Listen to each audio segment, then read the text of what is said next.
Hello everyone. In this video we will discuss about non-uniform motion. Last व्हिडिओमध्ये आपण uniform motion म्हणजे काय असतं पाहिलं. या व्हिडिओमध्ये आपण नॉन युनिफॉर्म मोशन काय असते ते बघू. बॉडी और object travels unequal distances in equal interval of time. Time interval same आहे किंवा इक्वल आहे, पण त्यामध्ये जे डिस्टन्स ट्रॅव्हल होत आहे ते डिस्टन्स मात्र सेम नाही, अनइक्वल आहे. असं जर होत असेल तर that motion we will call it as a non uniform motion. Example. Again, the same example, we will take plane as an object which is traveling in air. हवेमध्ये fighter plain travel करत आहे, fighter plain हे आहे.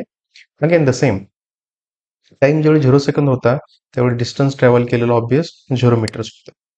त्याच्यानंतर पहिल्या सेकंदामध्ये त्यानं 1 metre distance travel केलं. Next सेकंदमध्ये 3 मीटर डिस्टन्स ट्रॅव्हल केलं.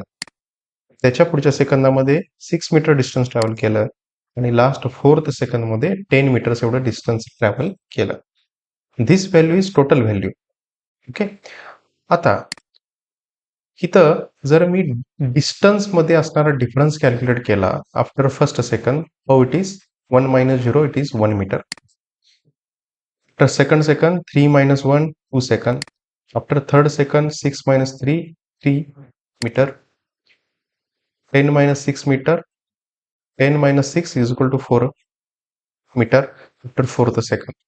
इथं जर हे मॅग्निट्यूड मी बघितलं, डिस्टन्सचं होणारं व्हेरिएशन जर मी बघितलं, हे डिस्टन्सचं व्हेरिएशन हे इथं कॉन्स्टंट नाही आहे.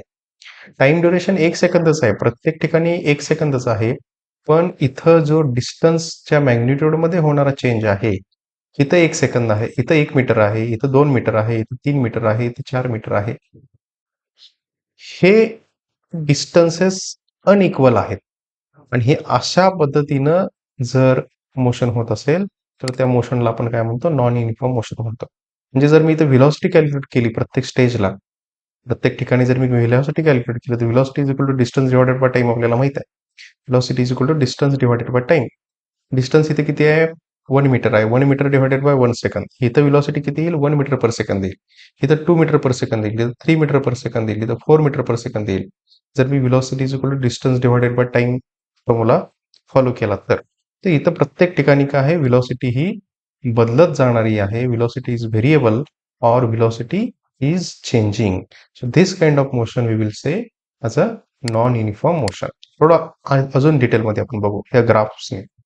आता हे ग्राफ काय सांगतात, पुन्हा तेच एक्स ऍक्सिस वरती टाइम आहे आणि वाय ऍक्सिस वरती डिस्टन्स आहे. X axis is time, Y axis is distance. What is this graph? Unequal distance is covered in equal interval of time. आणि हा unequal distance is covered in equal interval of time. दोन्हीचं सुद्धा name तेच आहे. फरक काय आहे, this is increasingly non uniform motion. Increasing non uniform motion आहे ही, आणि ही मात्र डिक्रीजिंग नॉन युनिफॉर्म मोशन आहे. कसं ते आपण बघू. आता मी पुन्हा एकदा टाइम इंटरवल जे आहे ते मी सेपरेट पुन्हा ड्रॉ करतो, डिव्हाइड करतोय. इथं असताना टाइम 0, इथं सुद्धा टाइम 0. आता after first second, second second, third second आणि 4th सेकंड. त्याच्यानंतर ही करस्पॉन्डिंग डिस्टन्स. आता इथं टाइम 0, डिस्टन्स 0. आता टाइम 1 सेकंद झाल्यानंतर करस्पॉन्डिंग डिस्टन्स, सपोज हे करस्पॉन्डिंग डिस्टन्स किती आहे, 1 मीटर आहे. आता पुन्हा time 2 second, corresponding distance height किती झाली, 2 मीटर्स डिफरन्स. ही टोटल हाईट आहे, ही टोटल हाईट आहे 3 metre. Then time 3 second, corresponding difference 3 metres. Then time 4 second, corresponding time distance, corresponding distance is 4 metre. ही टोटल हाईट किती आहे, 10 आहे. इथून इथं टोटल हाईट किती आहे, 6 आहे. आणि इथून इथं ही टोटल हाईट 3 आहे आणि ही टोटल हाईट किती आहे, 1 आहे. रेड कलर इंडिकेट करतो डिस्टन्स ट्रॅव्हल्ड आणि ग्रीन कलर लाईन इंडिकेट करते time interval.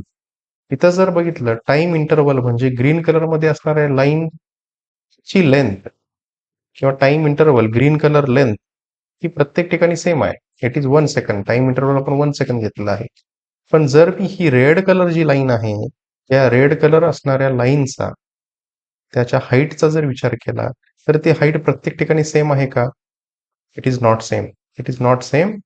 It is increasing. इथं बघितली तर हाईट 1 होती, इथं 2 आहे, इथं 3 आहे, इथं 4 आहे. 1, 2, 3, 4. तर ती हाईट काय होत चालले? वाढत चालले.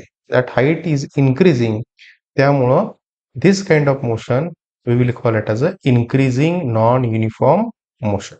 ही जी काही मोशन आहे ह्या मोशन मध्ये इथं हा डिस्टन्सचा मॅग्निट्यूड हे इथं कॉन्स्टंट नाही आहे. It is not equal, it is unequal, but time interval is equal and the magnitude of the distance it is increasing. Here it is 1, 2, 3, 4.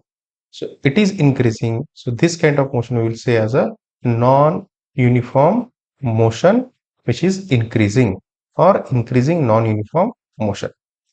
तेच ह्या बाबतीत ह्या ग्राफच्या बाबतीत विचार केला तर मी परत टाइम इंटरवल प्लॉट केला. इथं असताना time 0, distance 0, 1 second, 2 second, 3 second, 4 second, corresponding distance. आता इथं टाइम 0, डिस्टन्स 0. आता time 1 second, this is the corresponding distance value. Then time 2 second, this is the corresponding distance value. Time 3 second, this is the corresponding distance value. And time 4 second, corresponding distance value. इथं जर आपण ह्या red कलरमध्ये असणाऱ्या हाईटचा विचार केला, लाईनच्या हाईटचा जर विचार केला, ह्या लाईनची हाईट ही काही नाहीये, इक्वल नाही आहे. इथून इथं गेलो तर लाईनची हाईट ही इन्क्रीज झालेली आहे आणि इथून इकडं जसं येईन म्हणजे ह्या लाईनच्या लेफ्ट साईडला हाईट ही कमी आहे आणि इकडं सुद्धा ही काय आहे? हाईट कमी आहे कम्पेअर टू दिस हाईट.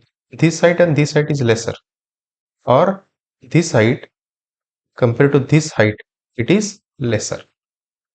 तर इथं जर आपण बघितलं की टाइम इंटरवल म्हणजे ग्रीन कलर मध्ये असणारा हा जो टाइम इंटरवल आहे, टाइम इंटरवलची व्हॅल्यू 1 सेकंदच आहे. पण इथं कुठं सुद्धा ही डिस्टन्सचं जे मॅग्निट्यूड आहे त्या डिस्टन्सचं मॅग्निट्यूड हे कॉन्स्टंट नाही आहे आणि तिथं हा डिफरन्स जर आपण बघितला डिस्टन्सच्या हाईट मधला, ह्या हाईट मधला जर डिफरन्स बघितला it is going down, it is decreasing. That's why this kind of uniform motion we will say as a decreasing non-uniform motion. ही जी मोशन आहे त्या मोशनला आपण डिक्रीजिंग नॉन युनिफॉर्म मोशन आहे असं म्हणतो. कारण इथं डिस्टन्स जे आहे, डिस्टन्सचं मॅग्निट्यूड काय होत चाललंय, इकडून इकडं कमी होत चाललेलं आहे. त्यामुळे this motion we will call as a decreasing non-uniform motion. In next video, we will take some examples of non-uniform motion. Thank you.